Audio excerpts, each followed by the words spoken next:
Hey there, humans of healthcare. I am so excited to introduce you to a towering man, a guy named Josh Virnoche. He is the leader at UT Southwestern for their Biomed department. We call it HTM in that healthcare technology management world.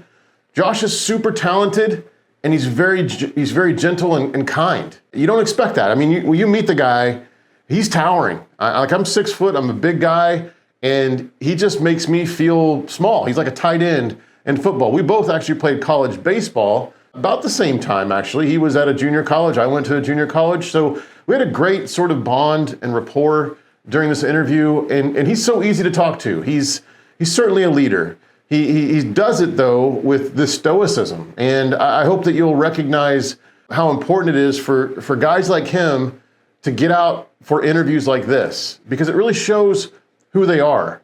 They often get into a room, they may not say much, and from a leadership perspective, you're kind of wondering, but we hit on that topic. We hit on what stoicism means and what it means to be a leader in a meeting with a whole bunch of other leaders around you.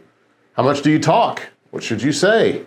Also, we talk about things that were frightening to us growing up, things that we still today, with imposter syndrome sort of leaking into both of our worlds, we try to really kind of understand how to cope with that. But at the very least, we're hoping that this conversation can make anybody out there that's coping with something similar feel like you're not alone, because isolation's part of it. And we do things because we don't know. We don't look around, or we don't have people who are talking about these topics very often. So thanks, Josh, for having the courage and being vulnerable. As you'll see, Josh has some emotional moments in this conversation, but when he's thinking of others, he's thinking about people that he admires, people that he revered growing up in the industry. And since we had this interview, Josh has been accepted into the Oklahoma State University PhD doctoral program for healthcare administration. So this is not Josh's last stop on the ladder up to success. He's got a lot of rungs to go, and whoever snags Josh, whoever's watching this, that's a humans of healthcare executive, I would keep a close eye on this guy. You might reach out. You might start making a relationship.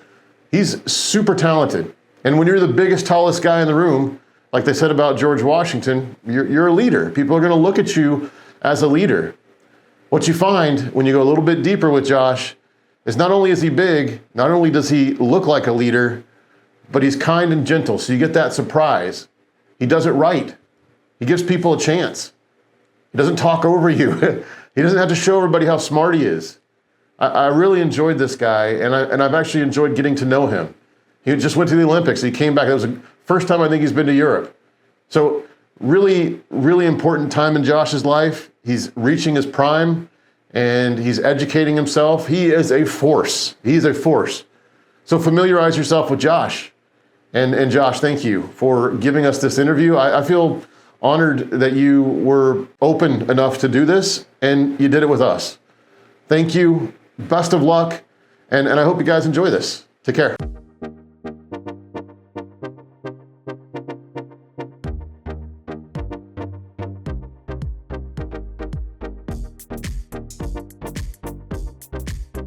Josh, thanks for joining us. We tried this before, and unfortunately we had some bad sound or something, but it's better to be here in person anyway, so it's been nice. And I think, starting off, hey, how did you get into the field of HTM, and then what's it been like for you? What's your journey been like? Mm-hmm. Kind of high level, just like where have you worked, and then what jobs have you had, and then kind of what training and education did you get as you went through this journey in HTM? Okay. So I didn't have a direct and didn't know that this is what I wanted to do. Yeah.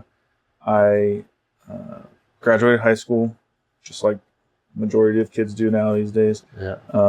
I had a couple of opportunities to go play sports. I was pretty heavily recruited for football and baseball. Yeah. Decided I wanted to go play baseball. My first true love was baseball. Was it? Yeah. I was wondering, we talked about that a little bit, but it was just because you loved it more, the sport more. Okay. Yeah. I was probably, I don't know. My dad always argues with me on this. I probably was a more talented football player than I was a baseball player, but I just loved baseball. I loved everything about it, the strategy behind it. It's an individual team sport. It's you versus one other person most of the time, but it's also you depend on the other people behind you. It's kind of like life in a lot of ways, I guess. You know, you have to be able to survive on your own, but you also have to depend on the people around you to help you out. So well, and one of the things, like I'm sure your dad, like when you see you for the first time, you're big. You know, you're really tall and you're broad, and so it's like, you know, somebody's gonna look at you and say you chose baseball over football. But I'm with you. I chose that for the same reason. I didn't want to get pounded, number one, all the time. But number two, it's like, it is kind of an individual thing. I was always in my own head trying to work it out myself. And I love team stuff is my jam. Nice. I love being a part of a team. I love having a team. I love the interaction. But I didn't actually step foot on a football field until I was 7th grade. Oh, me too. And just junior high. Late. Yeah. And then, but I had played baseball from the time I was in 2nd grade. Yeah. You know, I was terrified of the ball. Me too. A lot of tears from getting hit and all that thing. I'm going through the same thing with my youngest son right now. He's terrified of the ball. Yeah. It's his first year in kid pitch, and he's like, no, don't want to be in there. Don't want to be in there. Yeah. But I mean, grew through it. When do you think you got over that? I'm curious. Probably 12. Okay. And I realized that it didn't hurt that bad. And if it did, it was just for a second. Yeah. I don't know. It probably was about 7th grade. Same in football. I got hit in football and I was like, oh, that's not that bad. Yeah. You know, right at the same time. Yeah. Obviously, nobody wants to get hit. You see, if anybody wanted to get hit, they wouldn't duck out of the way of the ball. But, right. But I mean, probably teenage years. You get to that point where you're like, oh, I'm big and I'm mean and nobody's gonna hurt me. Don't rub it. And I had a coach for a long time, and he had a special needs son, autistic son. And he always kind of told us when we were young, you know, be kind to everybody, appreciate the fact that you can play baseball, because I have a son that loves baseball, but he can't play baseball. And so we do a lot of things around that where at the end of the games, they bring out the special needs class from the local school and let him hit and run the bases, and we'd play catch with him and things like that. And that was as a child. I was, 10, 11, 12. But it was really, I think kind of set the tone for, and I'm kind of just having a revelation right now while I'm talking about it, but kind of set the tone for life in general. Is like, people are mean all the time, and you don't have to be that way. You don't have to. I have that Ted Lasso thing on there. I love that show.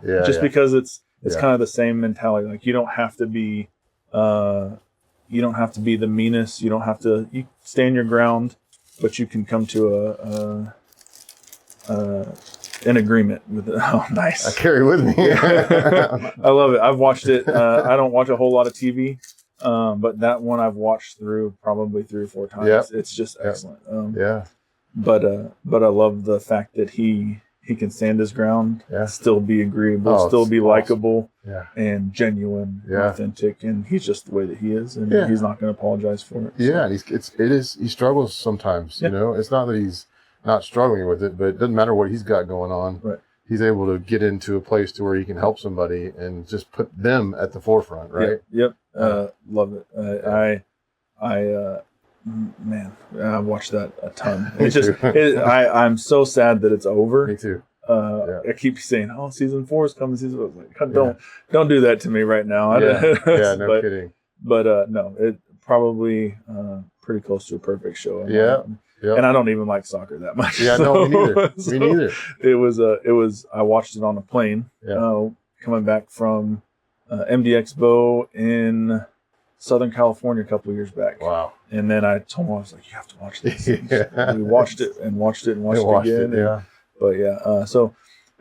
I think at an early age, and that kind of instilled that, you don't have to be ruthless or mean or be who you are and care about people. And that, I think that probably is where healthcare tied in for me a little bit, is that I'm definitely not I couldn't have done a blood and guts job. I couldn't do it.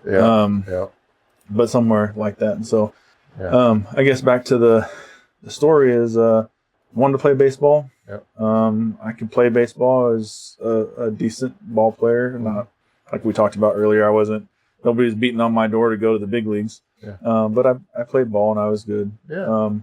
But couldn't figure out how to make the grades work and play baseball. Yeah. It was it's hard. High school wasn't a super big challenge for me grade wise, and I got to college and did not know how to study. Didn't know how to put athletics and academics together at the same time, and so I struggled and finished my first 2 years and then didn't make the grades to stay, and kind of wandered for about 6 months and didn't really know what I wanted to do. I bartended for a little bit, waited tables for a little bit.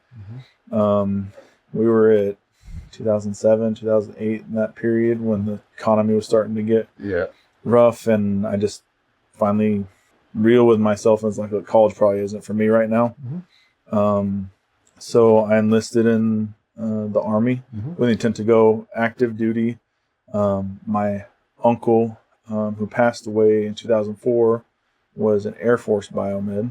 I remember as a little kid riding with my dad up to Shepherd Air Force Base, picking him up on the weekends when he had nothing to do on the weekends, and we'd drive back. We lived in Mansfield, Texas. And so I remember being at Shepherd as a young kid, and so my dad was really set on, if you're going to go be a biomed. It's a good career field. Got a lot of opportunities. So I went through the whole enlistment process, got there, and get to picking my MOS, and they said, we don't have any open billets for a biomed technician in active duty right now. And so they made me write down my list of what I wanted to do, and went through the whole process, was there for a couple hours, and they came back with a contract for a journalist, oddly enough. Wow. And I was getting ready to sign. My dad was not super happy with me. He's like, no, don't do that. And so I'm filling out the paperwork, and I hear someone across the room yelling, Virnoche, don't sign. It's a master sergeant running across the MEPS, cubicle building. He's like, I found you a biomed technician. And I was like, cool. He's like, there's only one problem. I said, what's that? He's like, it's for a reserve. And I said, well, what does that mean? And he's like, you go through the same basic training, you go through the same AIT training. When you're done with AIT, you go home and you do 1 weekend a month, 2 weeks a year. We're going to give you a signing bonus, and we're going to pay off student loans. And I was like, okay, that sounds like a pretty good deal to me. Yeah. So I did that. That was end of 2007, and my ship date was in the beginning of 2008. So I had a couple months of hanging out with friends, saying goodbye, doing all that sort of stuff, like I was going to leave the planet or something. You don't know what you're getting into, Right. But so I left in early 2008 to Fort Jackson, South Carolina. I went through basic training. Cool. Went from Fort Jackson to Shepherd Air Force Base. So wow. I was the third generation of Virnoche at Shepherd Air Force Base. My great-grandfather in World War II was a barber at Shepherd Air Force Base. Wow. My uncle, Scott Virnoche, was a biomed tech, and he got his training at Shepherd Air Force Base, and then myself. Wow, dude. So I always think that's kind of like a cool little, I have pictures of my uncle at Shepherd Air Force Base in his training, like in the 80s there. It's super cool. Dude, can you send me one? I'll post for it sure with this and show it here. Yeah.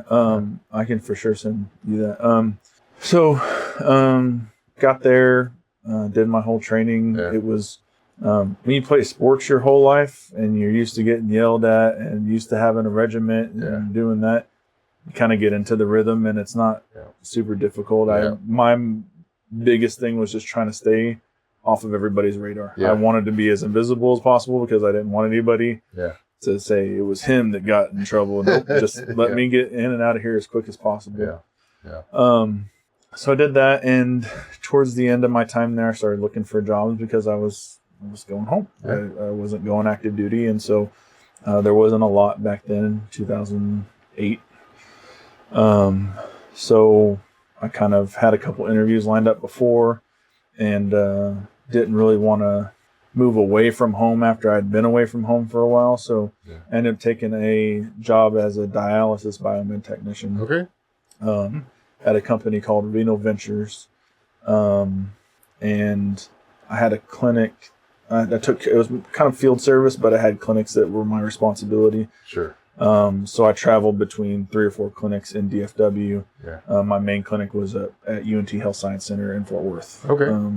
So I did that for a little bit, and I just felt like I went through all that training in the Army, and I didn't want to just do dialysis equipment. Yeah. I wanted to be in a hospital. I wanted to use all the things that I had learned and do all the things that I learned. And so I was still looking, and a job opened up at Cook Children's. Yeah.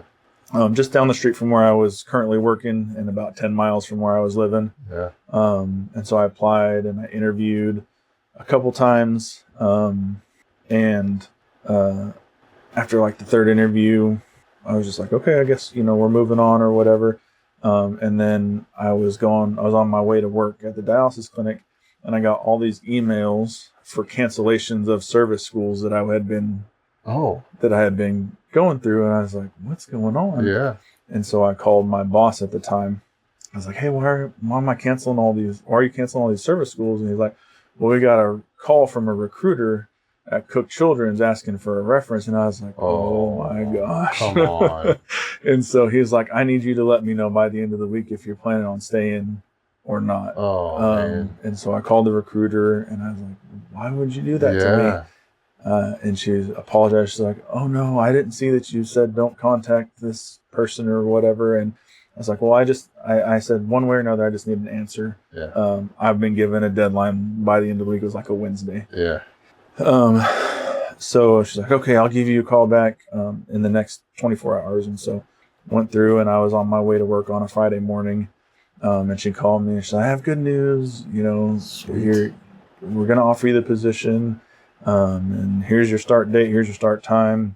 And, more to follow or whatever. And so I called my boss when I landed at work, and I was like, okay, well, they offered me a job and I start this day. And he was like, okay, you don't have to come back next week. And I was like, okay. So I had Is that good or bad? had a couple days off Yeah. between starting, and Yeah. but yeah, it was one of those like very early in my career, and I was like, I don't want to make that kind of name for myself for being something like that. So Yeah. So I started at Cook's. That was a really challenging thing. I didn't have kids at the time. Yeah. I was a young man, 21, 22 years old. Oh, wow. Yeah. Just super ecstatic to have a job and to, be making a living for myself. And Did you wake up every day and like look forward to go to work? oh, there are still parts of driving into that. So if you've never been to Cook's, Cook's is built like a castle. Okay. It looks like a castle. And so I drove in every day, and I was just super ecstatic to be driving into the castle. Nice. And it was little when I first got there. It was 280 beds, 300 beds. Sure. It's much bigger now. I don't even know how big it is, but it's probably triple the size now. Okay. But loved it. Okay. Got in there, tried to act like a sponge, wanted to learn everything. Yeah. And I had no idea what I wanted to specialize in or anything. I was just kind of Sure. taking it in. And so I started off doing PMs in the NICU on all the NICU equipment, which I thought was cool. Yeah. It's not all of it super challenging. Some of it's just kind of like, Yeah. and we had at Cook's a lot of automated testing and things like that. So it was kind of plug it in, run it through its test, make sure that everything passed. And Sure. so I do those PMs, and then, a little bit of my time into there. One of the other technicians, I saw him running around all the time. He was running like crazy. He and I are very good friends still to this day. Yeah. Nice. But, and I was like, what is he always doing? And so I started following him around, and I didn't ask him. I just started following him around, and, Nice. he was the imaging technician, and he was just always, it was just him, and he was always running like crazy. Yeah. And so whenever I was done with what I needed to be done with for the day, I'd follow Raul around. And so at first he was like, just leave me alone. I'm busy. So it took a couple weeks, and then after a couple weeks, he's like, "Hey, hold this for me," and so I just hold whatever he asked me to, and then he'd get more comfortable with me, and he's like, "Hey, help me pull this down," and so it was just like periodically started asking me to help him, and I loved it, and by the end of my time at Cook's, I was the other imaging tech, and Nice. But it was years of me just basically falling around, and I made my fair share of mistakes. There were some boneheaded things that I did. Yeah, sure. And you're just like, ooh, I could have done that a little bit better. But Let me ask, is it Raul? Yep. Had he ever had an apprentice before? no, No? I So think he's we kind on the of fly, were, right? we were kind of Yeah. figuring each other out at the same time, because he was he was just I think the other imaging tech had recently left, and he was kind of left holding the bag. Uh-huh. And he was still he wasn't super early in his career, but still kind of early in his career, and he was just kind of trying to keep it floating. Yeah. And so It's common, isn't it? To Yeah. see, I don't know about you, but I've seen that where people quit and then somebody's thrust into some situation and then they're just running and they're just doing the best to hold on. Yeah. But then they learn so much during that period of time. You know, it's like how a lot of people I know have been made. Like they just had to be thrown in almost. Yeah. It's crazy.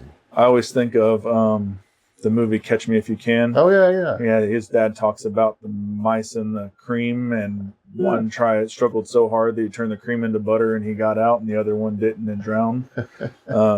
It's kind of what makes you like, you can either keep, showing up every day and trying to do your best that you can every day, and you're going to learn, you're going to get better every day. Yeah. Or you can just say, I'm good with where I'm at and stay where I'm at. Exactly. Yeah. This wisdom from Frank Abagnale. Yeah. Frank Abagnale. Yeah. I love that movie. Me too, man. But yeah, so Raul and I are still friends. He worked, I brought him over with me when I moved to JPS a couple years later. Sweet. But yeah, so I pretty quick on at Cook's got my CBET certification. If you listen to what a lot of people say, not worth it. Don't get it. I think that was probably the turning point for me. The first turning point for me in my career, because it gave me that little bit of fire of like, oh, there's some education out there that I can still get that's not service school related, things like that. So I did that, and then shortly after that, small things like getting married and having kids happened in there, but that's a big deal. But, the thing, I heard this stat. You might appreciate this. 3% of the working public does anything after hours to improve themselves, to read, to watch podcasts. 3% of people. Everybody else, it has to be forced to do it. Wow. So, I mean, to your point, like if you really want to grow in your profession, you're probably going to have to do some stuff after work. You've already named two things. You did one, which was follow Raul. You just started following a guy. And then number two, you started, CBET. You kind of took that initiative to kind of learn on your own and figure out how to. I think there's a lot of value, like what you said. It may not, the CBET itself, people might have this, whatever, but the fact that you were learning something, and set out on a journey and accomplished a thing, it's a big deal in the workforce these days. Yeah, agreed. And we may have to cut this. This is just me. Okay, we can cut anything. No. Just you don't have to if you think it's relevant. But I've been pondering and working at trying to go back to school again. Oh. But it's got me. I have this introspection and self-reflection of like, there's a lot of people out there that have similar credentials, similar education, and so I think like I drive 40 miles each way. Yeah. And so some days I'll drive with no radio on and just catalog my thoughts, and but it gets you thinking, like what did I do that allowed me to get to the point where I'm at, and someone with a similar credential and similar background and similar education and similar experience may have not gotten there, and why. I think about that. I don't know the true answer to it. And you said, and it kind of ties into with the 3% thing you said, and maybe that's it. Maybe it's I try and stay as involved as I can in the field outside of work, right? Like almost a second job of standards and AMI and sitting on the AMI committees to review the people that get to present at Amy and things like that. And so I don't know, but I've been thinking about it a lot because I'm truly trying to think what my next step is, and does more education get me where I want to go? Interesting. And what would prevent that, or what would cause that? This episode is brought to you by Downtime Trace. In the world of medical imaging equipment, downtime is costly. Finding the right service options and determining if they are available shouldn't drain energy from medical professionals. Every day, healthcare workers face unique anxieties. It may seem small to some, but not knowing which local service experts are available, their qualifications if they're competent, when they are available is an unnecessary energy robber. With Downtime Trace, you can easily book local service technicians and get real-time notifications on your phone, similar to those you're accustomed to from mobile apps in your personal life. Once on site, service technicians capture a video of the problem they observe, diagnose the service needed, and provide a clear service plan with an estimated labor and parts costs and completion time. Familiar technology matched with decades of experience. Track parts and service progress and get the right updates when it makes the most sense. Once the service is completed, view comprehensive service data and rate their performance.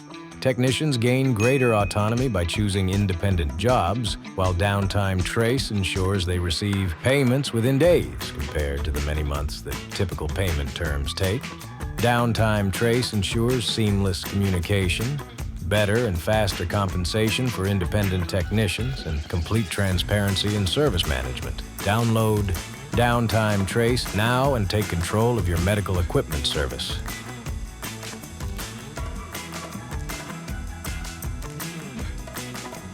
Yeah. Because that's a lot of time to devote for... What, PhDs, the next thing? Probably a doctor in healthcare administration. Okay. Maybe. That would be really cool, man. Yeah. That'd be really cool. But there's a lot of there's a lot of talk at specifically Amy and our industry conventions about why there's not been a lot of biomed leadership or HTM leadership that has made it to higher end hospital administration and what it is. And I was like, why? It's a great question. And so that's my longer term goal, to be in the executive realm and affect healthcare in a broader span.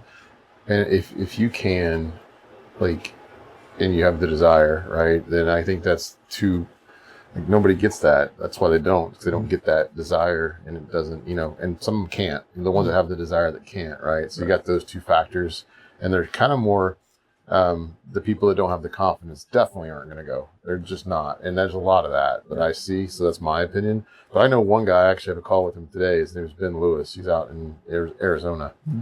But he's an HTM guy who's also a COO of a hospital now. Really? And so he's talked to me about his different perspective, and he can represent HTM in a group, of executives, but it's a completely different world for him. Yeah. He's got this experience. Nobody really cares until they absolutely need it. Yeah.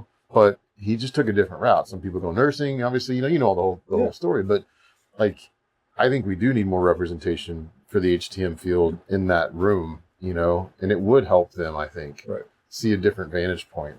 That's diversity to me. Yeah. Agreed. I think it would be beneficial to any organization. And I've been in a couple of them. I mean, I haven't job hopped a whole bunch. But I've been in a fair share of organizations, and I felt like the ones that performed the best are the ones that gave everybody that were relevant at a seat at the table in capital discussions and future planning discussions and what we needed, where we needed to think about, because I think especially in HTM we think about things. Where is our technology going to be in a couple of years? Yeah. What could it be in a couple of years? Yeah. And so I think nursing staff thinks about how it's going to affect their day-to-day, right?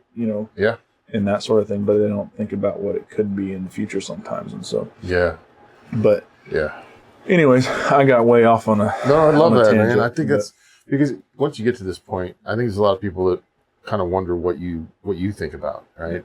Because I know the new norm is, once you get to this point, it's a new norm, and you probably have more than you ever thought, at some level, right? You look back when you were following Raul, for example, you didn't think this would ever be your norm, right? No. And so wherever the next new norm is, you're going to look at that point and probably see what's next, And I think I'm the same way, I'm an entrepreneur now, but it's like 4 months in and it's already normal to me. And I'm already thinking, okay, what's next, but it's because I want to make an impact on the world. And once you realize you can do something, you just kind of think about, okay, I can do the next thing too.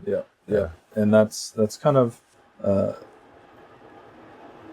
it drives my wife insane. I bet. Because I'm always, she always says, can't you just be happy where you're at? Yeah, I'm happy where I'm at. I just want to keep growing. Yeah. I don't ever want to get complacent. Well, you want to be happy where you're going, where in the future too. It's like, I think I do it because I know that if I'm not ambitious, I'm not going to be happy. It's a part of my happiness is the ambition that I feel. Right. It's hard on people. It really is. Yeah. It's not anything to do with anybody else at all. It's 100% just, I love accomplishing.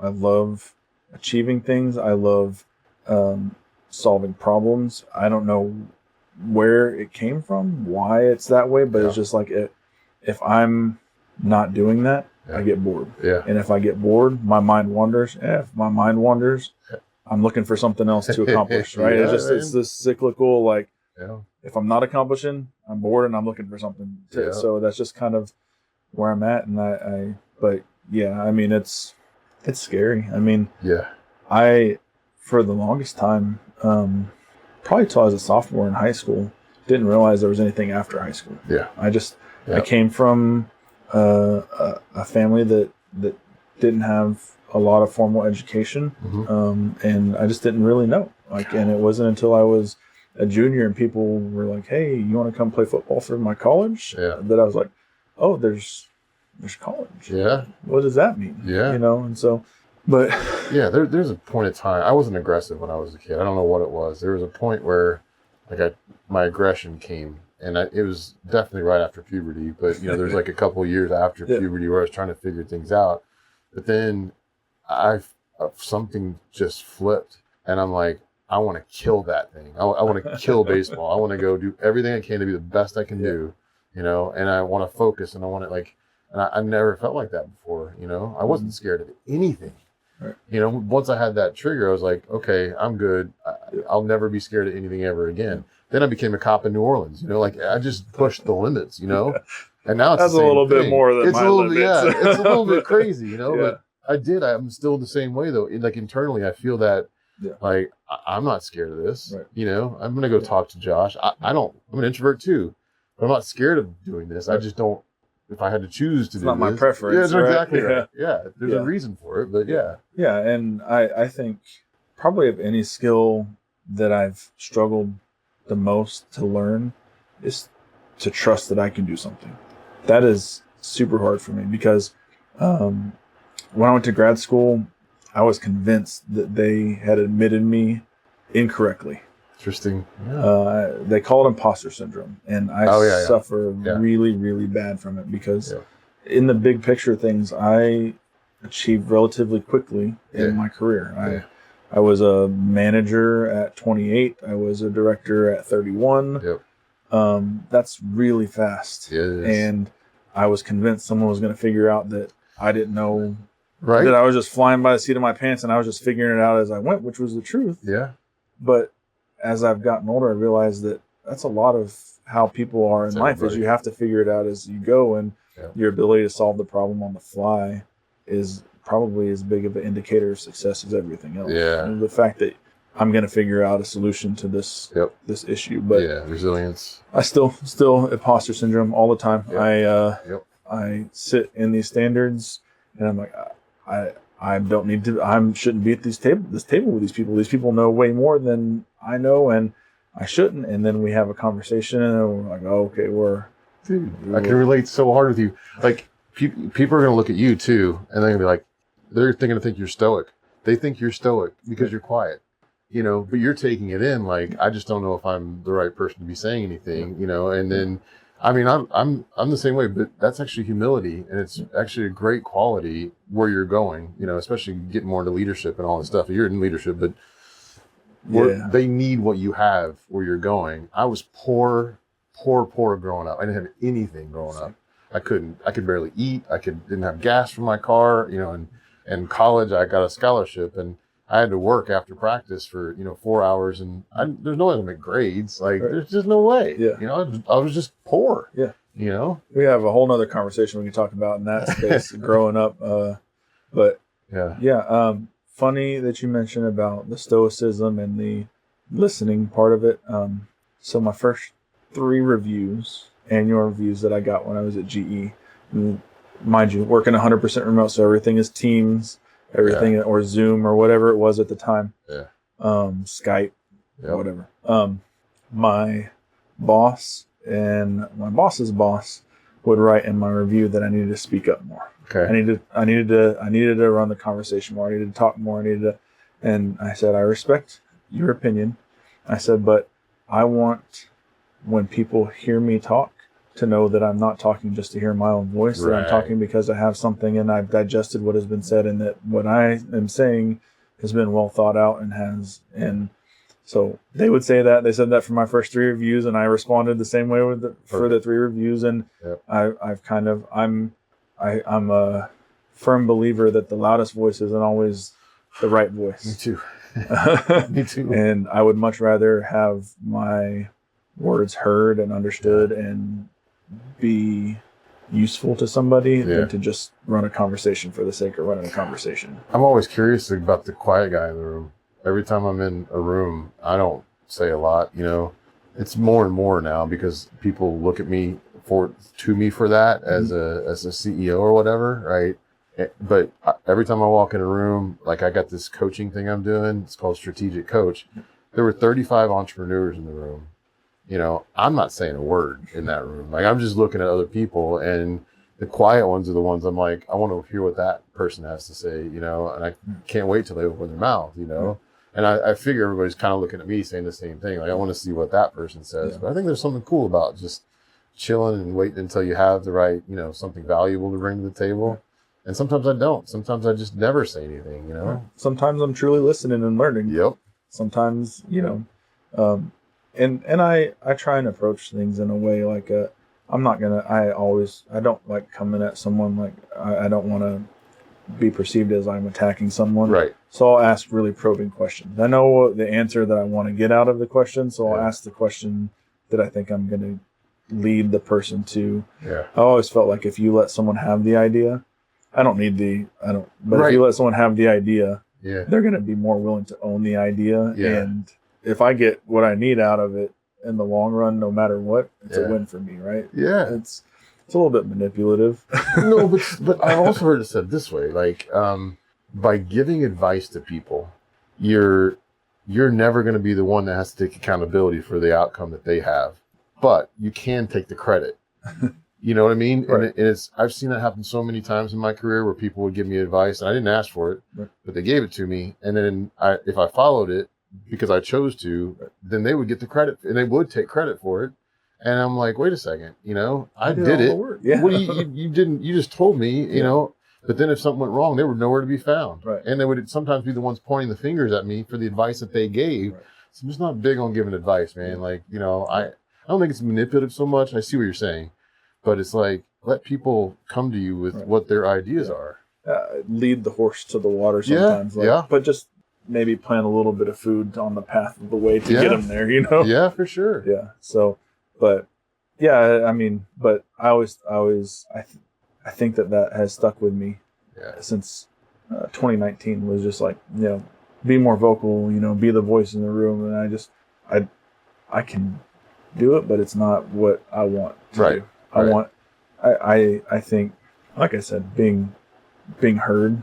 Yeah. Because, you know, you've been in the meetings where you have the same person that talks all the time, all meeting, and you're like, I'm not listening to what this person is saying at all. Nope. Not going to hear it, not going to do, nope. And so I don't ever want to be that.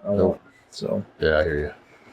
But anyways, we're way off in the weeds. I think it's a great conversation. I think this is what people like to see is, like they don't ever get to know anybody behind the person, right? There's this, I guarantee there's this impression of you. And I've talked to people who know you, like Jewel and, other people in our sphere or whatever.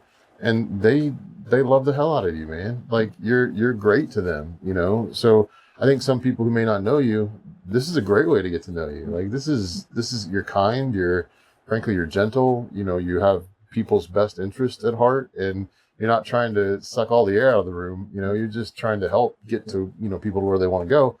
But I love the ambition too. Like you've made it to a place where you never thought you'd probably make it to, and you're just going to keep going, because there's nothing stopping you. Right. Yeah. Yeah. At some point, like I got to get to the point where I'm like, there's no more education for me to have, and that'll check that box. And I think once there's nothing else there, I'll be like, okay, I can put that one to bed.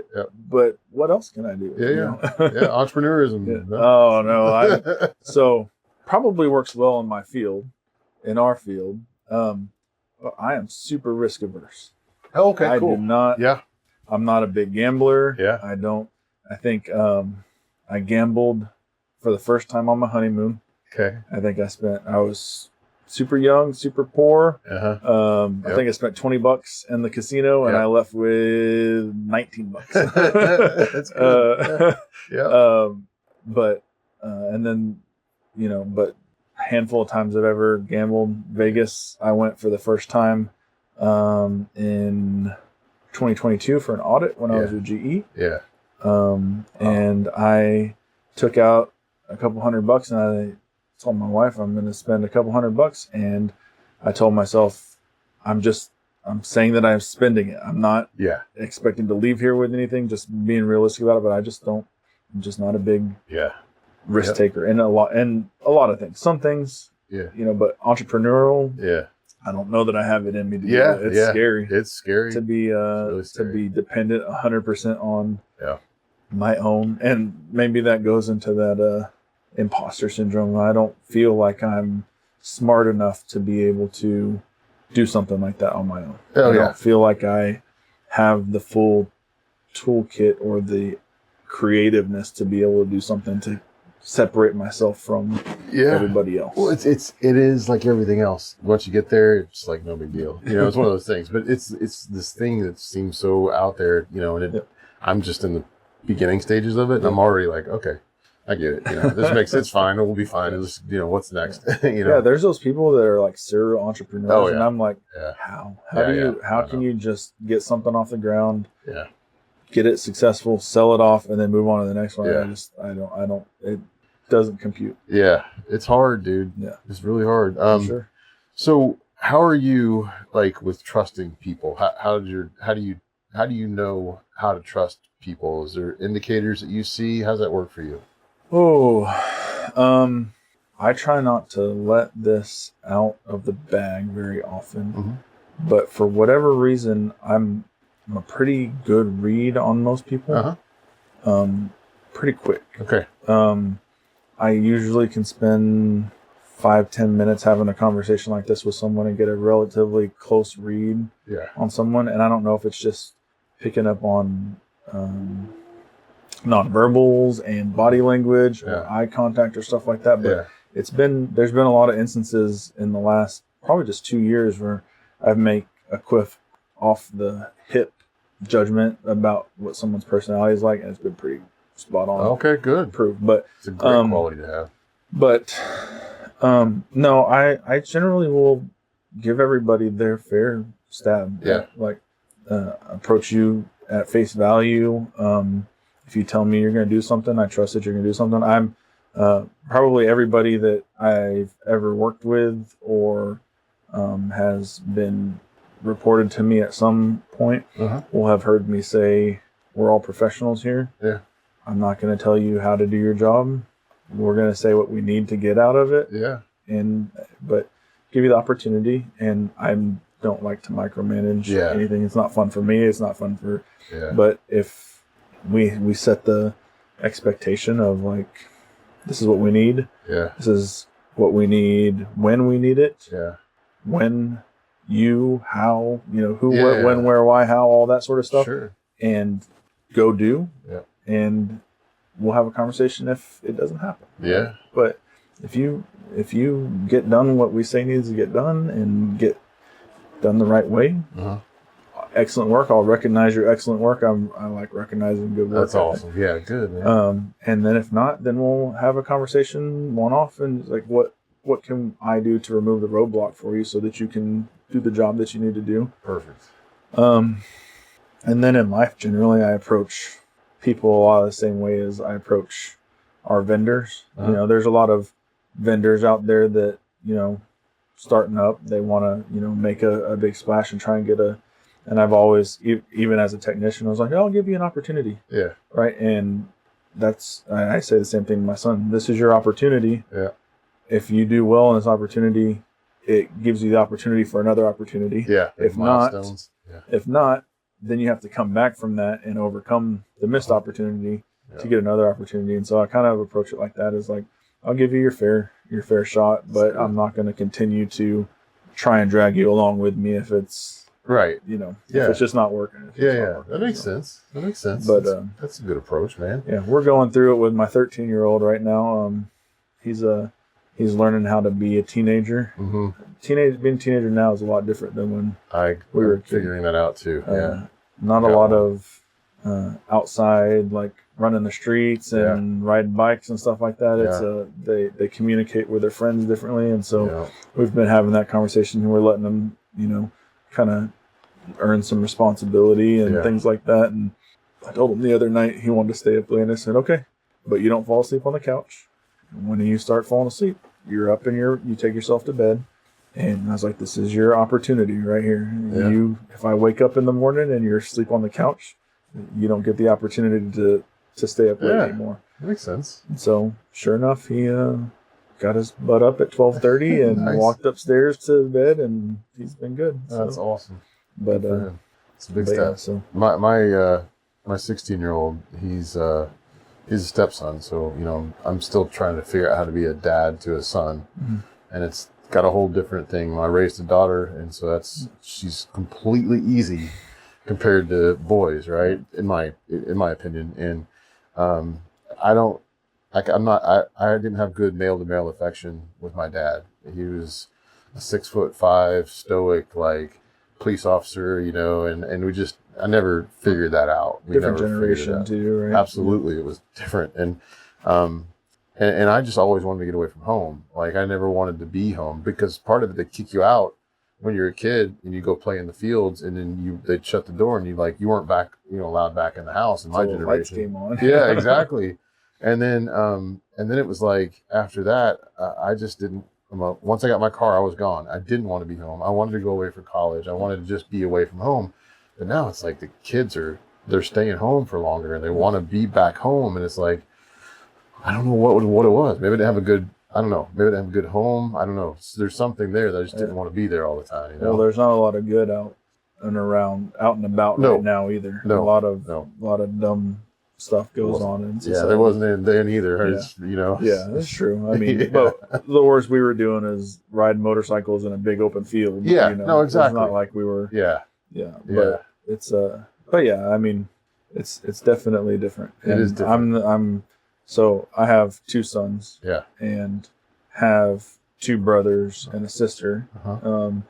One of my brothers and my sister are half siblings, and we didn't grow up in the same house. So I grew up with my brother. We shared a room from the time we were like 5 until I left for college. Yeah.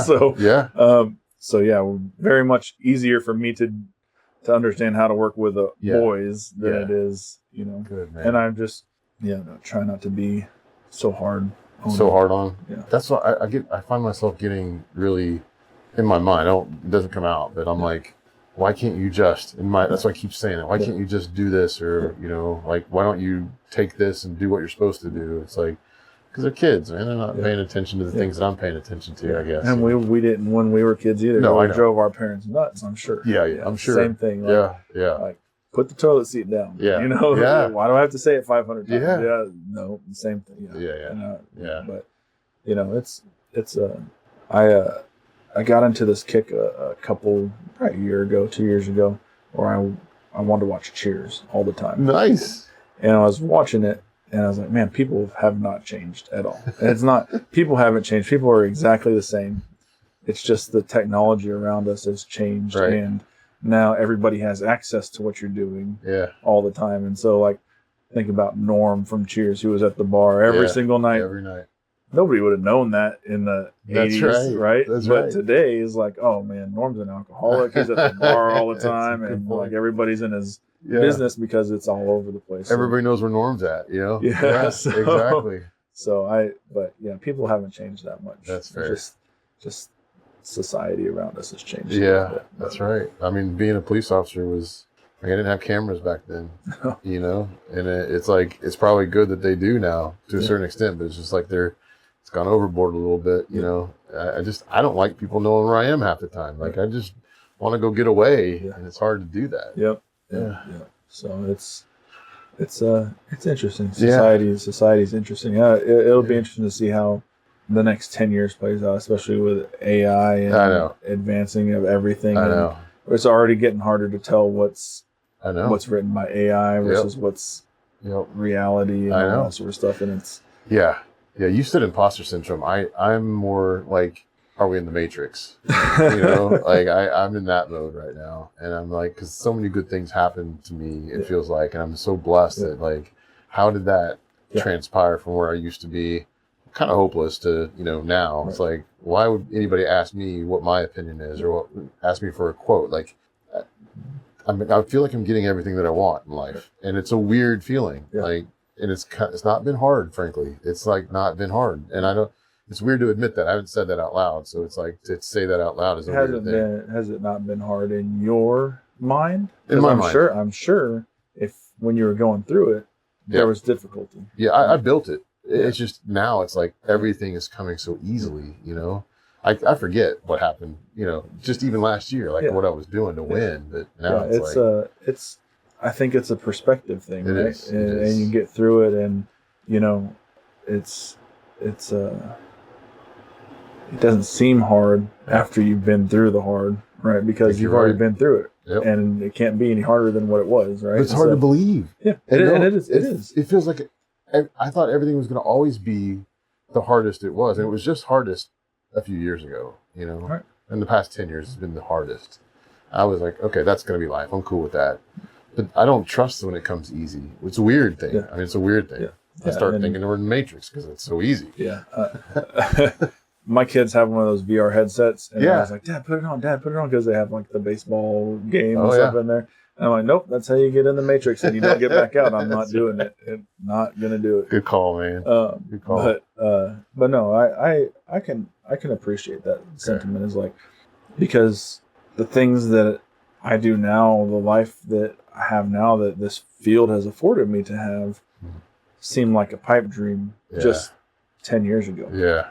And it doesn't seem like it was all that much effort to do it. And then when I think about the cumulative effort across 10 or 15 or 17 years now, it was a huge effort. And even I sometimes forget the 4 a.m. mornings where I had been up all night writing a paper to try and get this stupid degree done. And crawling in bed at 3 o'clock in the morning, knowing I had to be at work at 6, and crying because I was just tired and I couldn't do it anymore, and telling my wife I just quit. I can't do that. I can't finish this degree. And so it seems like it's not hard. And from an outside perspective, it may seem like there wasn't a whole lot of effort put in, but you put in a lot of effort. And I know I put in a lot of effort, and I did things that maybe not everybody else felt like there was value in, but it was valuable to me.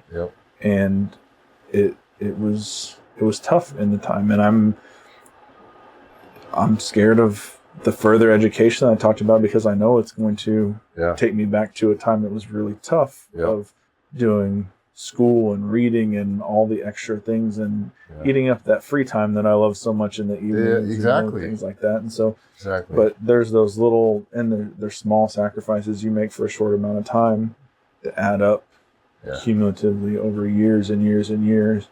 And it does feel like, I didn't put that much effort into it until you go back and you remember those times where you're like, I just want to quit. And then you stand up, tie your boots, and go back to work. You just said it. Like, until you just said that, I didn't remember the feeling. And maybe because I don't want to, right? Like, I don't want to sit back and think about trauma response, right? It was really traumatic to what you had to go through. And I don't want to say like I was getting beat or anything, but it was really hard. Like, I didn't want to be doing like the late nights and no sleep and all the stuff and mean bosses and whatever it was that you were going through. It was like, I don't remember that. Made it, but that's all I felt like at the time. Is I just had to got through the day. I had to make it. Yeah, that was it. That was the only thing you had to do. Yeah, man.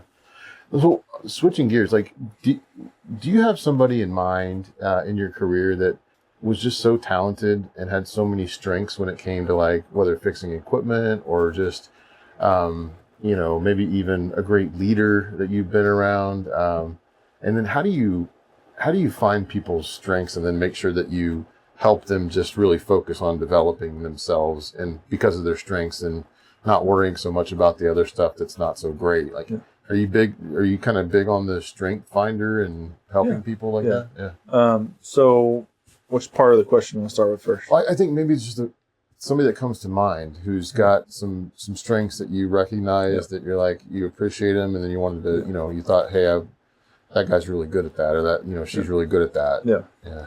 So there's a lot of people that I've come across, and I think I told you last time when I was at GE, some of the most incredibly intelligent, talented people I've ever met at GE. Yep. Just fly under the radar. Like, if you weren't in there, you would not realize it, but they are brilliant. So for me, one of the people that helped me the most was a gentleman named Tom Colvin. He was the director at JPS when I got hired there. Okay. I got hired in job offer in 2013, started in 2014 as the manager at JPS and leaving Cook Children's. And I thought I was going to go in and I was going to get all this leadership mentorship and someone was going to teach me how a Biomed, all the regulatory part of the Biomed shop and how that all was going to run. Went through the entire interview process with everybody. And Tom had never been over Biomed ever. He inherited the department. He was over patient transport, mailroom PBX, pagers, telecom, things like that. Okay, yeah.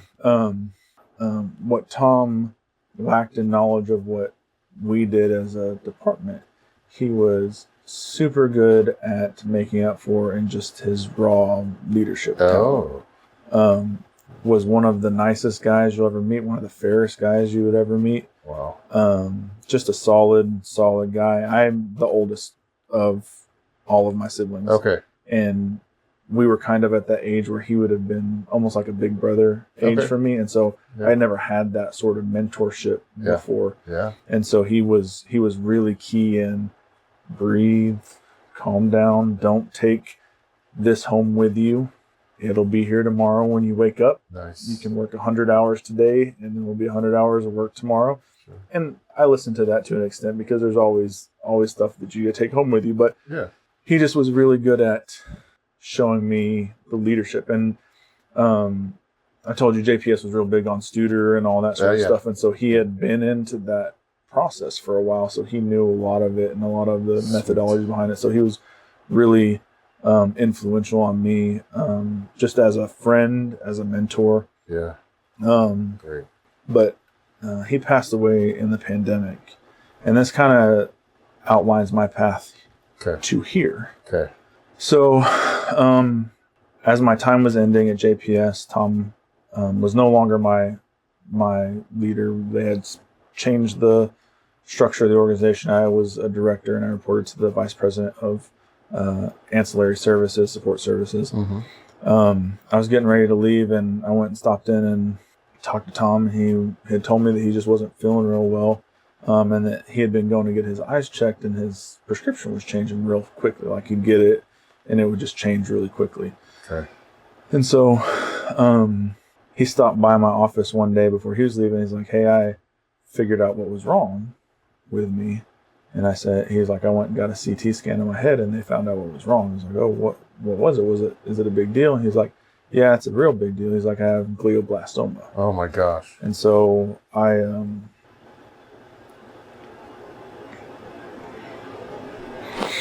yeah. but Yeah. Sorry, man. anyways, they gave him 9 months to live. So he was researching all of his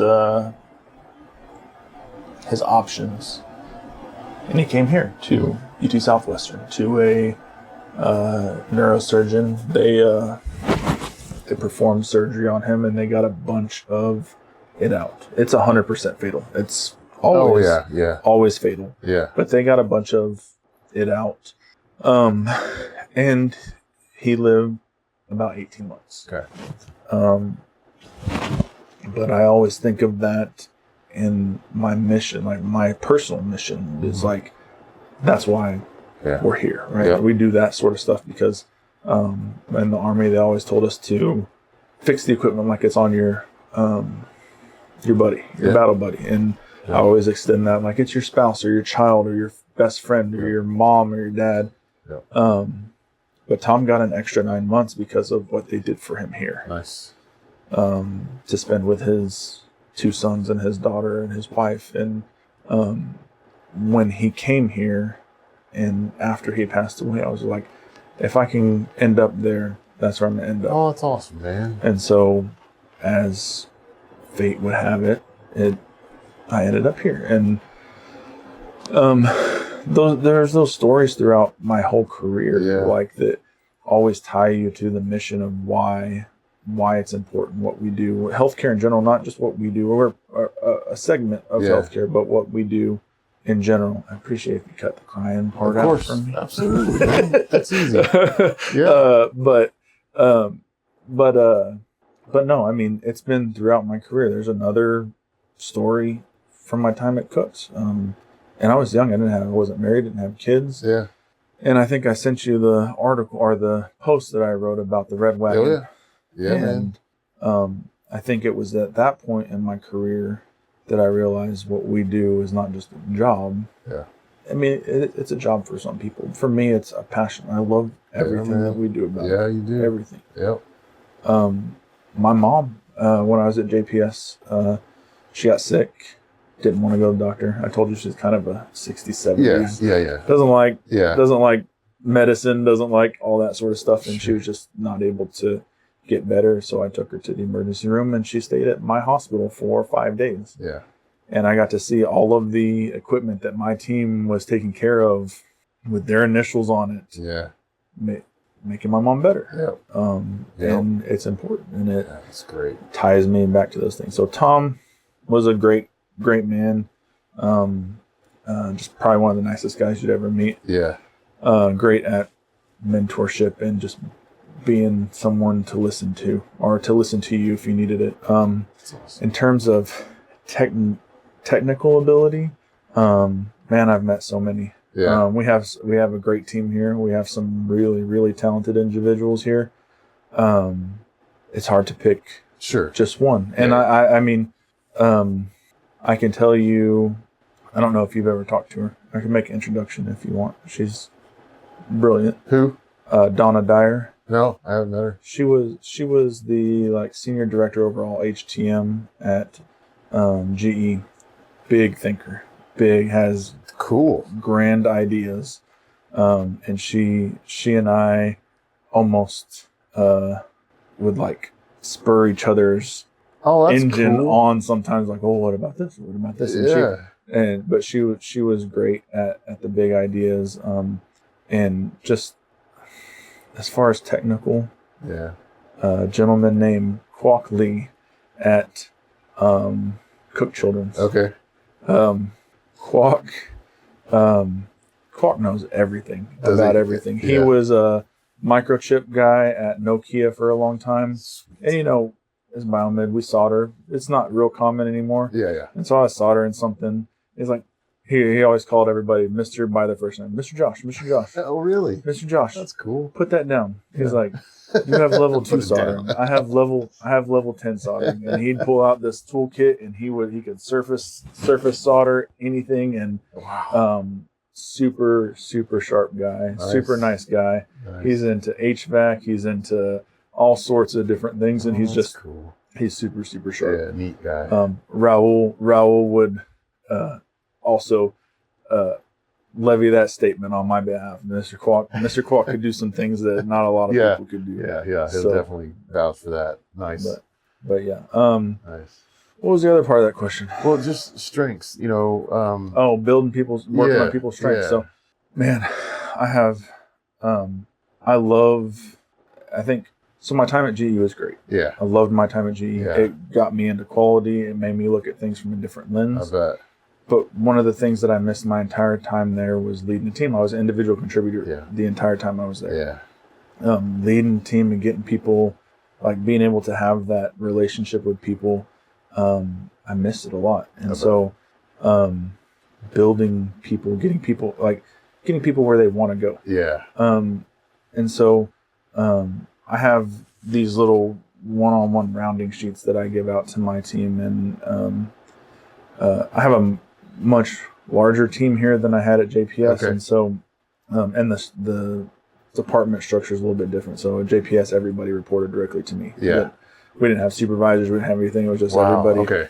And so I was doing 25 or 26 one-on-ones a month. Oh my gosh. It was always a one-on-one. Yeah. Here we have managers, we have supervisors, and we have technicians and all that sort of stuff. And so I want them to do those one-on-ones, Yeah. and then I have open schedule office hours for anybody that wants to come in, and then I have scheduled one-on-ones periodically with everybody. But Sweet. but something I always ask everybody, just because I want to get a grip of where they're at and what they want to do in their career, is the day before you retire, what do you want your job title to be? Nice. And when they tell me, it's like, okay, so what do you need to do to get there? What do we need to do to get you there? And we talk through it. Yeah. And we talk through that whole process. And so I've had a multitude of different answers. Like you have all of them. You have some people who are like, I'm good being a tech. I like being a tech. This is what I want to do. Absolutely. And I'm like, perfect. What can I do to make you a better tech? Yeah. And you go that route. And Yeah. and there are days where I miss being on the bench. Oh yeah. Yeah. I can fix equipment. Yeah. I know. Sometimes it's hard to fix It's gratifying. personality Yeah. issues, Yeah, man. but no, I mean, and there was a long time where I thought, hey, tech's where I want to be forever. Makes a lot of sense. And then there's some people, I'd like to move to imaging, or I'd like to move to management, and so just build, talking with them through that process of, well, what's your timeline, how fast, and kind of building that. And Yeah. I've had some people. One of my imaging techs at JPS, his name is JJ. He would come to me almost every month and be like, I think I'm going to do this. And then the next month he'd be, I think I'm going to do this. I think I'm going to do this. I think I'm going to do this. And it was like, and then finally one day it just clicked for him, and he was like, I'm going to be a dentist. Oh wow. And I was like, awesome. What do we need to do? Wow. What do we need to do to get you there? He's like, well, I have to take these, I have to finish my bachelor's degree. I need to finish that. And then I started applying, he had it all planned out because we'd been talking about it. Yeah. And so I helped work around his school schedule so that he could attend the labs that he needed to during the day and things like that. Yeah. And he graduated with his bachelor's degree. He got accepted to dental school. And I think just last week he graduated from dental school. Yeah. And That's so money. it's super cool to see. JJ? JJ brought me that. JJ's from Tanzania. Oh, His no family's kidding. from Tanzania. And so he'd go to Tanzania. I don't know if I brought the other one here. I have one at home also. He'd go to Tanzania for a couple weeks every summer. Yeah. And that was his only vacation that he'd take for every year. sure. Go home, see his dad and his brother and all that. Oh, cool. And so, but it was super gratifying. Probably one of the things that I feel happiest about is that he was comfortable enough with me to say, I don't necessarily want to stay in this career field. Yeah. I want to try something different, and that I was comfortable enough to support. Yeah. It's Right? huge, man. And so JJ is a dentist now. I've been waiting to go to the dentist until he's ready to move back to Texas and he can do all my dental work. Yeah, dude. I hate dentists, but yes, it's good for him. But another one of my techs at JPS, his name's Tree. He's like, he wanted to be management. And he's like, I want to be a manager. I want to be a director eventually. And so we walked through that and got him his plan of how to do that. And there wasn't space for him to grow a whole bunch at JPS. It was we were kind of in that situation where it's like you have to wait for someone to leave to move up. Right. And so he explored options outside of there. And right before I left JPS, he went up to Children's Hospital in Kansas City. Oh, beautiful place. Yeah. And he was there for a little bit as like a senior tech. And then he went to TriMedics for a little bit. And then just about the same time that I started here, he took a manager job at University of Maryland Medical Center. Nice. So he's out there. And so I'm proud of that too. Like the guys that I was learning how to be a manager for. Yeah. I was learning, how to lead a team, are now leading their own teams. And I think that's probably one of the greatest feelings is like, if you can, and maybe that's where I want my legacy to be is like, I can only affect the direct teams that I'm over and the teams that I'm with and the teams that I'm working with. But the people that move on from there, maybe they take a bit of something that I instilled upon them and they pass it on to the next person, and then that person passes it on, and maybe that's the legacy that I want to leave. And think about Parcells and Belichick and Saban, like these coaches that have this tree, and now those coaches are like successful coaches, and they have their own tree. But I think everybody has a different path, and just because someone's a BMet now doesn't mean that that's where they want to be forever. Some days I wake up, I'm like, do I really want to be in this field anymore? Sure. And there are certain days that you just question it, right? And then there's those moments where you're like, this is why I'm here. With Tom and my mom and even some of our employees in the past, you're like, this is why I'm here. Yeah, that's great. And so it ties you back to it. But I want people to grow where they want to grow. Right? It's not everybody's. Not everybody's like one of those. You ever seen those molds that they put around the watermelons and they grow into Frankenstein heads or whatever? Not everybody is that, and not everybody works in that capacity. But giving them opportunity to succeed where they want to succeed, I think, is important to me. And I think on that, let's end it. That was beautiful, and thanks for sharing. That's awesome, man. Cool. Lucky to have you in this industry, and it'd be fun to see like where you take it, and it'd be exciting. One day we'll redo this, hopefully in the next few years, and it's going to be like, what's the new norm then, right? It'll be interesting, and I'm excited. I'm excited to continue to grow, and I'm excited to continue to see where the field grows. And, God willing, everything continues to work positively for you and your venture and your adventure, and thank you. And hopefully I keep being blessed to do what I love to do all the time, and do it where I want to be. It's been fun. It's man, I could talk to you for like 8 hours. I know, man. It's great. It's so good, man. Like we will. We'll do it again. I look forward to kind of doing these over with people. It's always fun. It's like, time capsule stuff. Like, where were you and how'd you feel? And then what do we do with it? Like from this point, Yeah, I'm never going to have more hair. That's just that's all right, dude. Like I said last time, you got a great dome. Hey, this is your host, Danny Mobley. Thanks for watching Humans of Healthcare. Please subscribe below for more great interviews.